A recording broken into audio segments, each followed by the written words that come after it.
The biggest reason to be independently wealthy is for how you can fulfill your mission. But a lot of people see money as this bad thing, dirty thing. If they unconsciously think money is evil, they're not going to allow that money to come in. The very first step is you have to become aware of your current thinking. Most people don't realize that their thoughts are in the toilet, that they're listening and to themselves say negative things about 70,000 times a day. 70,000. 70,000. There are some research studies that are showing it's higher than that. And the other thing that's more startling is that they're mostly repetition. They're the same thoughts. There are things like, I'm not good enough, it's not going to work out, this stuff works for other people, works for Joe Vitale, but it doesn't work for me. They want to do things, but they think the economy's wrong, the president's wrong, the timing is wrong, I don't have enough education, I don't have enough experience. All of these kinds of negative thoughts keep people shut down. They don't go for their dreams. They react to life, they kind of crawl through life with no enthusiasm, no sort of energy, and no belief in themselves or the possibilities of something better. What the law of attraction is teaching people is that you have a choice. You can change your thinking. One way to look at this is the thoughts you're having right now are primarily negative. So that's the first thing to notice. Your thoughts are primarily negative. The second one is you're not your thoughts. You are separate from your thoughts. And this is massive, earth-shaking news if somebody's hearing it for the very first time. There have been books that are called You Are Not Your Mind, You Are Not Your Brain. And what they're saying is these thoughts that we're having them. We're not them. If we can detach enough to go, oh, here comes that I'm not good enough thought again, and let it go by, we are one step removed from it. Now we've clipped off that energy that was causing us to feel bad because of that thought. So that's the second step, is to become aware that I'm not my thoughts. Third step is to start to generate what you do want to think. And this is where things like affirmations, positive thinking, positive statements, instead of saying I'm not good enough, begin to say I am good enough. Begin to say this can work out for me. If this material has worked for other people, why can't it work for me too? I tell people the biggest reason to be independently wealthy is for how you can fulfill your mission. You're fulfilling your divine calling. You're fulfilling whatever it is that you're feeling is your vision for a complete life.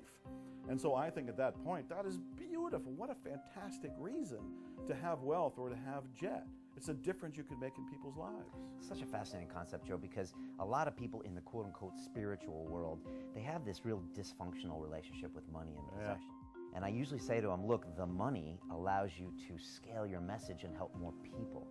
As soon as they see it, then the whole concept of quote-unquote sales becomes more interesting. All of it becomes a means to a greater end of a greater good. Yeah. But a lot of people see money as this bad thing, dirty thing. If they unconsciously think money is evil, they're not going to allow that money to come in. Why would you want anything evil in your life? You will not allow money to come in as long as you think it's bad, it's evil, it's going to corrupt you, it'll corrupt other people, it's tainted in some way. This is an unconscious belief that virtually everybody has. So the first thing I do to help people with this, and I want to help your viewers right now with this, is to realize that is a shortened biblical phrase. The longer phrase is, the love of money is the root of all evil. But let's look at it even deeper than that. The wealthy people I know, including myself, the healthy, wealthy people I know, are not in love with money. They appreciate money, they use money, they leverage money, but they're not in love with money. That is a huge, massive difference.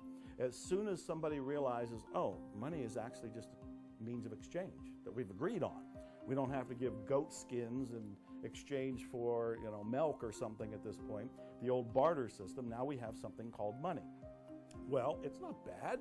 It's not evil. It's paper. It's coin. It's nothing. It's a symbol for energy. And so I tell people that when you realize money is neutral, that you don't fall in love with it, but you use it. And what do you use it for? What you were just talking about, to fulfill your dreams, to build your business, to make something of service to people. Money enables you to do all of these different things. There was an author, Arnold Patton, who said this wonderful quote. I wish I had originated this quote. It's so good. But I always give him credit and I always repeat it. The sole purpose of money is to express appreciation. The sole purpose of money is to express appreciation. When I first heard it, I thought, well, there's bound to be an exception to that. And then I started thinking, well, when I pay any bill, it's for something I wanted. I bought a guitar here in London. It's like I wrote a check. I'm really grateful to have that guitar. When I pay my internet bill, or I pay a car payment, or I buy whatever it happens to be, I say thank you. Because the sole purpose of money is to express appreciation. This is an entirely new attitude that I invite people to take on. When they drop that money is evil, they can allow money to come in.